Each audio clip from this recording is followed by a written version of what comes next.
What's the link between financial literacy and violence? Or sex and medicine? From the intricacies of dating to the depths of yoga, these are the stories my guests and I exchange around a fire, real or virtual. We chat about love, sex, money, and power on our path to healing and becoming more holistically ourselves. Our main goal, though, to have fun and not take ourselves too seriously. Join us on this imperfect journey where every tangent is a fresh adventure in the learning. I am Mariam Mohammed, and welcome to The Great Tangent. I live, create, and play as a migrant on Indigenous land. Thank you to the First Nations of this land for your known and unknown service to the place I now call home. I'm sorry we still live in a colony. As my ancestors before me, I stand with you. My parents are my source of happiness. How can I ever disappoint them? No matter how you identify, everything will work out just as life and actually Allah intended it to. Today's guest, Zara, is a friend, advocate, and a bright light of joy. This chat will be juicy, it's gonna be spicy, but most importantly, it's wholesome. So, let's dig right in. So, Zara, tell me a little bit about you. How should I introduce myself here? I would say part-time haram, part-time halal, but full-time awesome human being. Yes, I can vouch for that. Zara is a full-time awesome human being. I wonder what my parents think. Do they think I'm part-time halal now? I think they go into a little conflict every time someone mentions to them that I'm a good human. Because if I'm so haram, how can I also be a good human?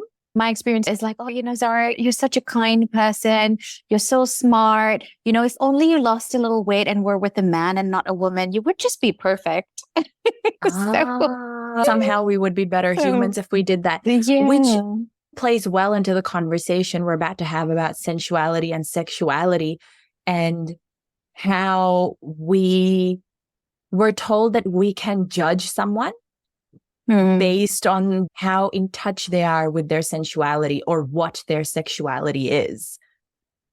Correct, yeah. What did you grow up hearing or seeing in your household? I grew up in Dubai and then Singapore. They're both modern cities, I guess, now, but you just scratch 1 millimeter under the surface and they're deeply traditional conservative societies. So the first thing that comes to mind is immediate judgment if a lady is wearing something that's too low on the bust or too high on the butt. That's immediately like, oh, that's a bad person. She does not know her values. Why would she be walking around like that? And then the other part of it is also my mom. She used to work at one of the high commissions. And one of the stories she came home and told me, she's like, oh, these two men, they were husbands. One was Indonesian Muslim and the other one was a Eurasian man from Britain. And she had so much pity sharing their story because one couldn't get a visa to be with the other. But it was not like empathy. It was more like, the kids. And even now she says like, homosexuals. And, it's like a bad word that you can't say out loud. I always joke about being every company's dream diversity hire because, Muslim check, not straight check, that stuff.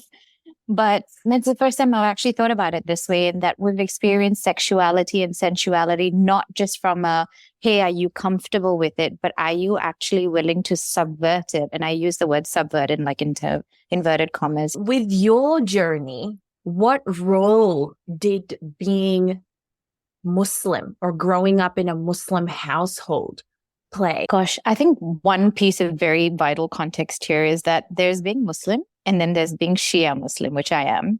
And the Shia Muslims are, I like to joke a bit as the Catholics of the Muslim world. Really? It's the guilt, man. It's the guilt and the constant, the fear of God. And, the Prophet's family has made all of these sacrifices and we always fed that. My experience of it in being Muslim has always been, look at everything that you've been dealt. Look at how lucky you are to be born into this version of Islam. It's the most pure. It's the most best, I guess. Most best. And most best. And, like the moment a religion starts saying that about itself, I mean, that is a red flag, my friend. But I mean, I say that with a lot of love. My family is quite liberal, all things considered. I think everything that I've grown up with has been very much colored by the Shia experience. If you think in a normal Muslim calendar, Ramzan and Eid is where everyone shines. Wait till you watch our community come out in Muharram, Mariam. Yeah. Muharram is our time to shine, baby. So a lot of it has been very colored by the fear of God and the day of Qiyamah, Judgment Day. Like, what are you going to say? And, do you not know the story from the village of Lut? That's wrong. I was at the Ramadan night markets the other day, and there was this book about the 39 sins of Islam. And I knew I would be featured in there. That's such a depressing book title. I'm disempowered just from hearing it. But I just wanted to check. I think homosexuality is going to be in here somewhere. And surely it was like first page, top 5. Well done, Zara. You made it. You made it. I've made it. 5. If you don't laugh, you'll cry, right? The story of Lut, for people who might not know it, is, and apologies if I get this really wrong or inaccurate, but that story basically talks about how these men were sodomizing each other, and that act is prohibited.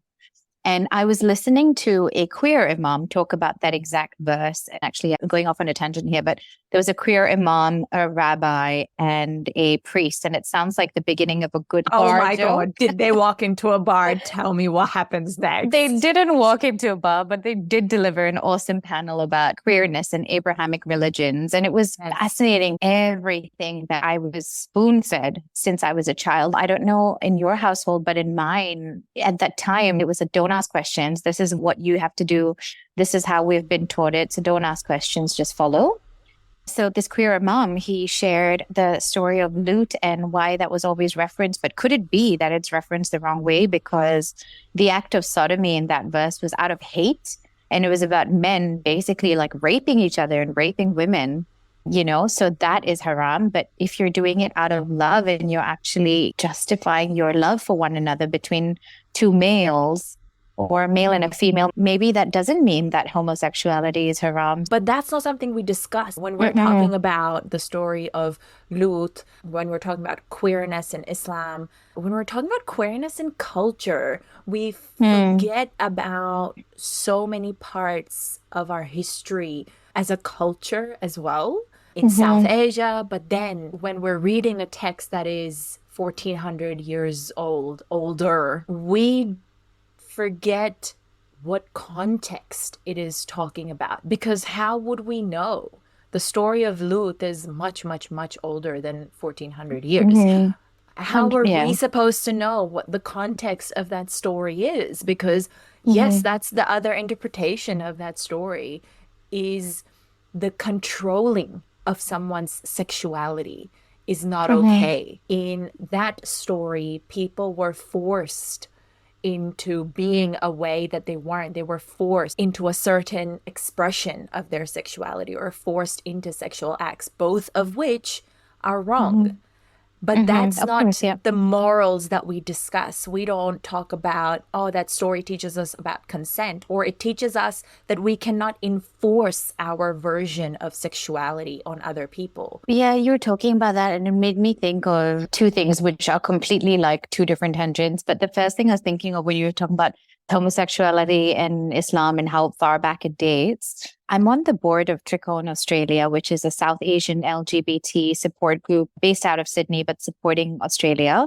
And many years ago now, we had a float in the Mardi Gras parade, which depicted, and it was from a Hindu Khajuraho temple.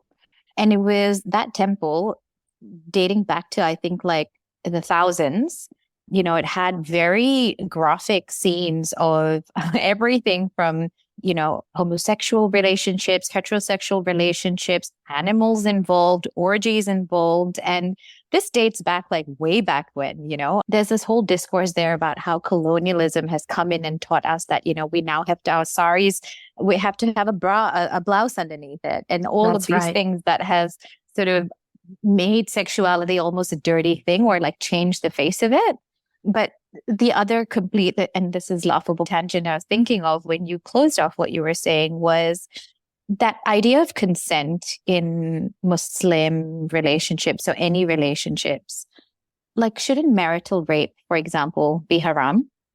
Don't women in our religion have full rights as per the Quran? Yes, that's right. Can you share with us a highlight reel of little Zara's journey into teen years, into young woman, into who you are today, and what that journey was like navigating sexuality and identifying as a Muslim woman also? Wow. That is a very big question, and I'm going to try to do it as much justice as possible. Maybe I'll just divide this into sort of chapters. Broadly, I think chapter 1 would sort of be up until the age of 18, right? The proverbial now you're an adult kind of thing. And do you know, up until then, I used to be such a tomboy. I used to be sometimes mistaken for one. But I think that first chapter was probably complete suppression of like even feeling or figuring out what could be. And I wonder if a part of that is because I just hadn't really grappled with the idea of potentially not being straight. So I had never dated. All my friends were like boy obsessed. Even in the masjid, all of the girls used to talk about fashion, makeup, and boys. And it sounds really stereotypical, but that's kind of what it was. And I just couldn't relate. And then a guy asked me out and I was like, what the heck are you on about? And then in 9 months, he tried again. And then we ended up being together for 8 years, which is probably chapter 2. But chapter 1 was like total suppression, or just like, if I don't think about it, then I just don't have to deal with it. Also, I would rather just dance, do drama, have a good time with my friends. That was sort of my priority. The next chapter was probably when I was dating my then boyfriend for about 8 years. We almost got engaged, and it was a huge thing because he was a Hindu boy. And that was probably exploration, trying to figure out like what's what. And it's funny, part of that highlight reel was him going to my ultra religious aunt, who at that time, if we got married, he would have had to convert. And he told my aunt so sweetly that he wouldn't do any such thing because it's a slap on the face of everything his parents have taught him.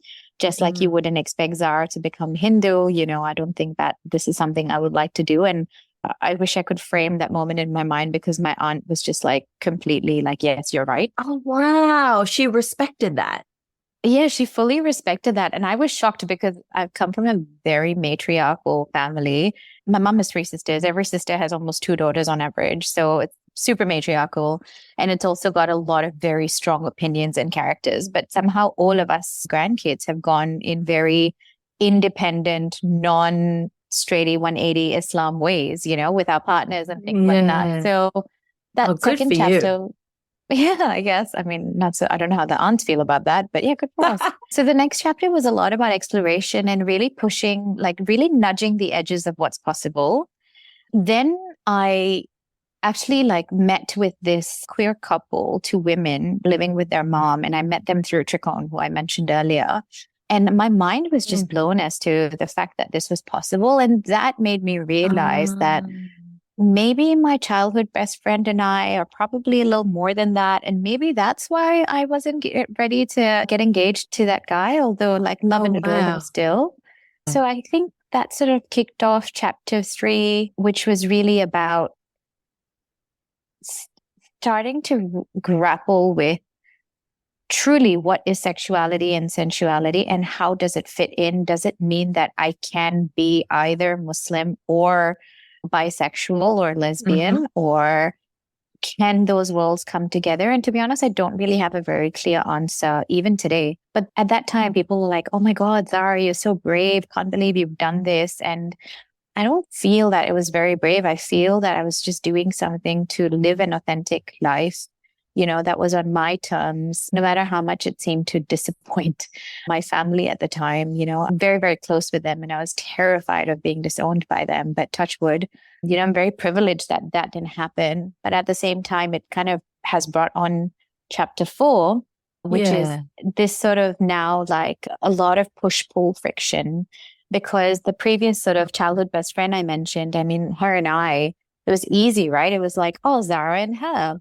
You know, they've grown up in front of our eyes. It's very easy to completely forget that they're a couple. They're still best friends, right? In the family's eyes. But now that that partner is now an ex and I've met someone new, And I kid you not, just over the weekend, my mom asked me this exact question. She said, Zara, you moved together, but you're not sharing a bedroom, right? And I was like, how do I answer this question? Oh, and does she How want to do know I? the answer to that question? Do you want to know the answer, or are you No, too curious for your own good? no, that was a hard boundary for me. I'm like, I'm not getting into this conversation. I called her crying about something. And the question she asked me was like, are you sharing a bedroom? And I was like, no, Ah, we're not having this conversation. But yes. yeah, so I don't know what I would call, I think chapter 4 is like good friction. I don't know. I've done so much work on myself over the past year post breakup to really come to terms with what does self-confidence even mean? Because that's where like truly embracing your sexuality and sensuality comes from. And I'm at least now at a point where I can say to them, hey, this is me and this is what I am going to do. Are you on for the journey or not? Because I know women in our community, men even, Muslim, Hindu, within the South Asian group who have been like, my parents are my source of happiness. How can I ever disappoint them? So I'm just going to live a lie. And I'm like, this is a bit harsh on my part because I am very privileged in this, but they're willing or feel more, I guess, capable than me to put their authentic lives aside and make their parents happy. One question I asked my mom is, at the end of the day, do you want me to be happy? Because when I went back for a family holiday, they were like, Zara, now that you're not with your ex anymore, maybe you'll come back to right path and find a man. And of course, Yep. in the Muslim market, what am I now? 34 means like you are expired goods, no? And here we are, where I'm being told by mom, hey, go live your life. I want you to be happy, but don't tell anyone. So I guess that's why like Okay. this chapter 4 has been a lot of that I say healthy friction because it's actually making me double down on really who I am. What value do I add to the people around me and my loved ones? And how much of me being authentic and happy actually erodes their perfect worldview?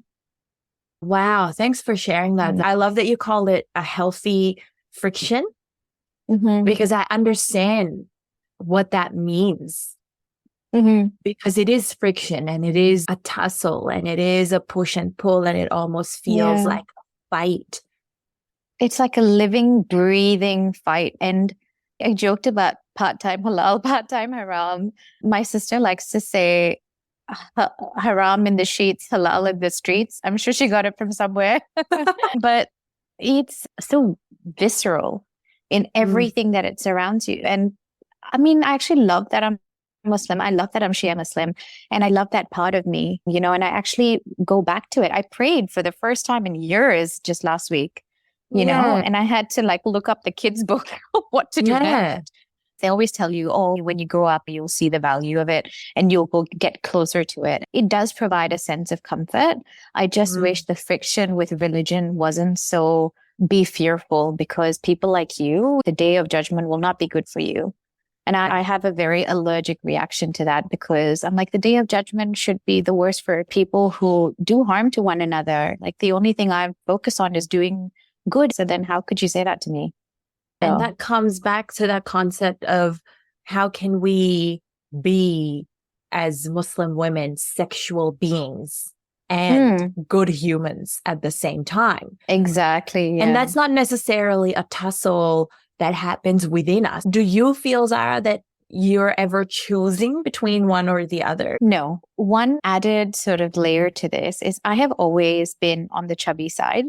And so exploring my sensuality or sexuality has always been a lot more weaponized and villainized than my smaller counterparts. Because I mean, these boobs, babe, like they can't be hidden. They're just there. They're always going to do their thing. But it's always been like, oh, that's too low. Wear something higher. Or like, are you really going to go out like that?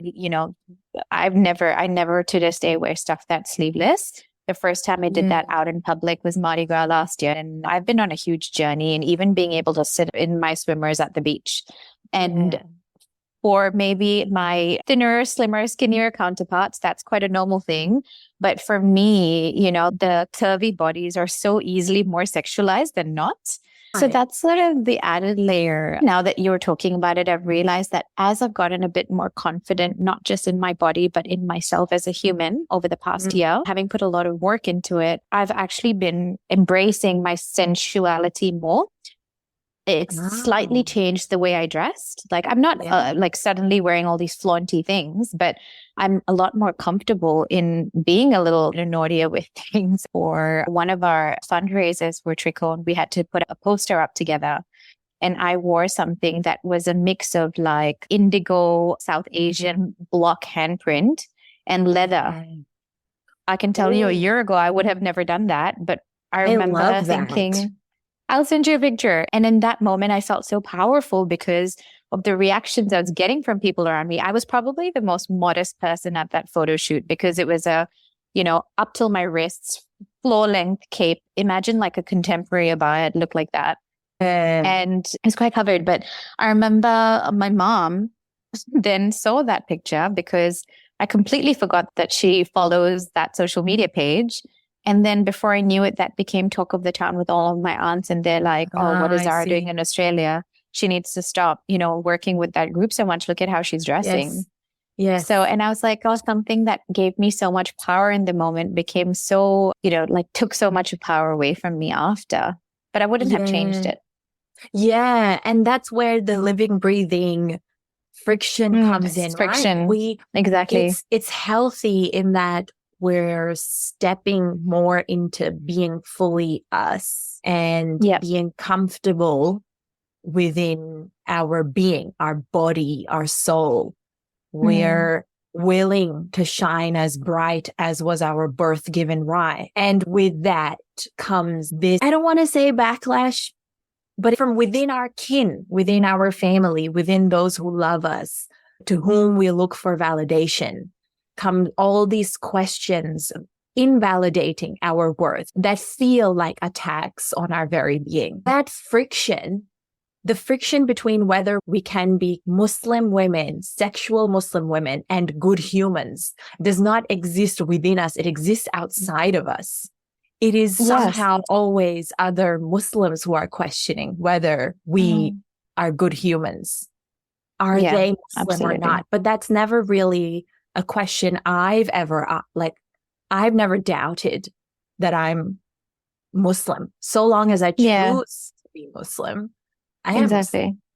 Right? Yeah. I have questioned if I'm a good human when I make choices. And then I make the choices that align with my values. But I've never felt like it has to be an either or choice. But I think the difference then between us and maybe more, I guess I would use the word conservative Muslims is this a good Islamic choice? Is what their sort of lens is. So we're talking about, is this good from a value system? For us, value seems to come first. And I agree, for me at least. However, theirs is, does this abide by the Islamic value system? And that is such a different, and for me personally, it feels like, I feel very constrained by that, maybe because I don't understand it enough, but it's just yet another point of friction there, right? Like, what is the right lens to be seeing the world through? Yeah. But I love the layers that you've added to it, the living in your body, your sexuality, then your sensuality. Like there's a theme.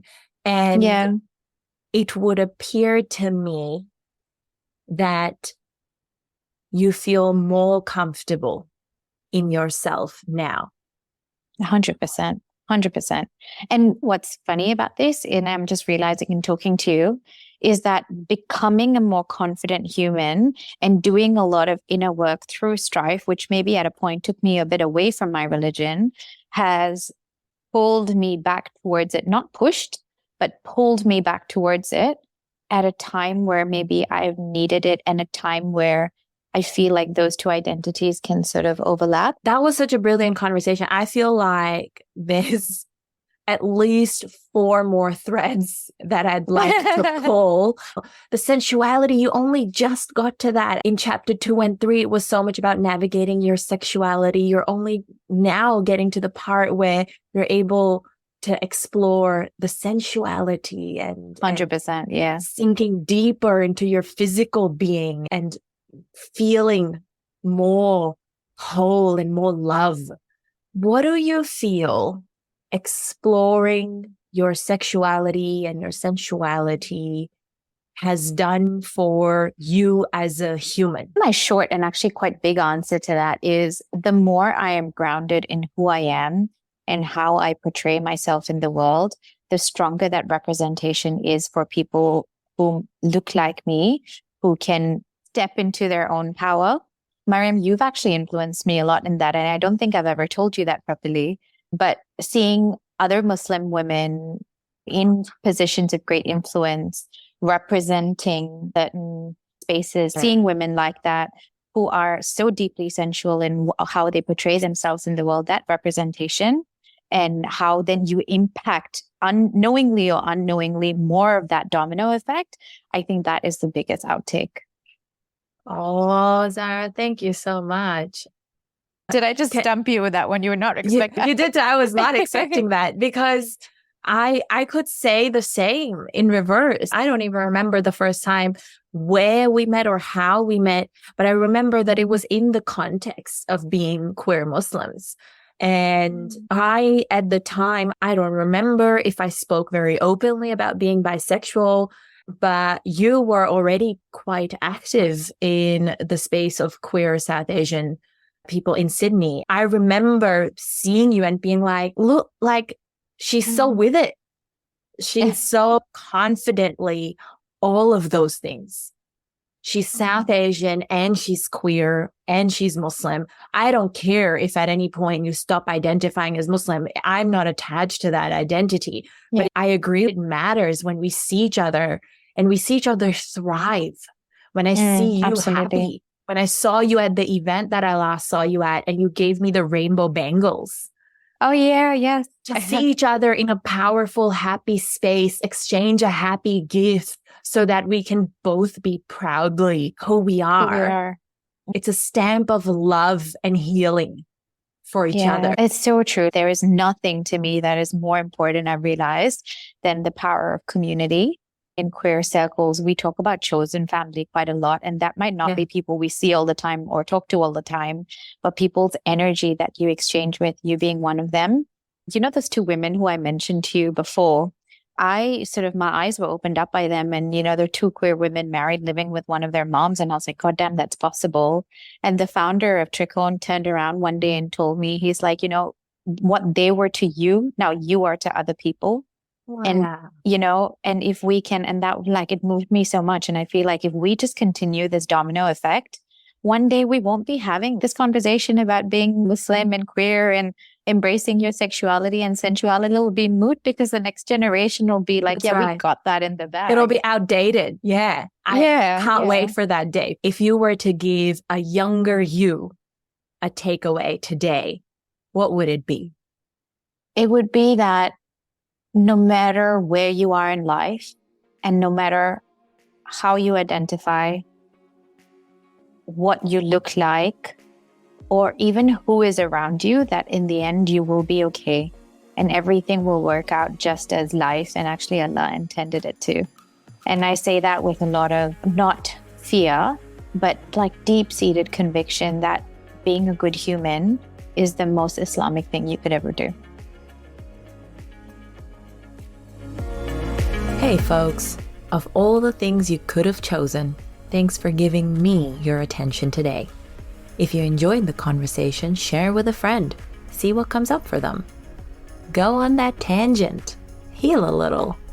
This is Mariam Mohammed, and I'll see you next time.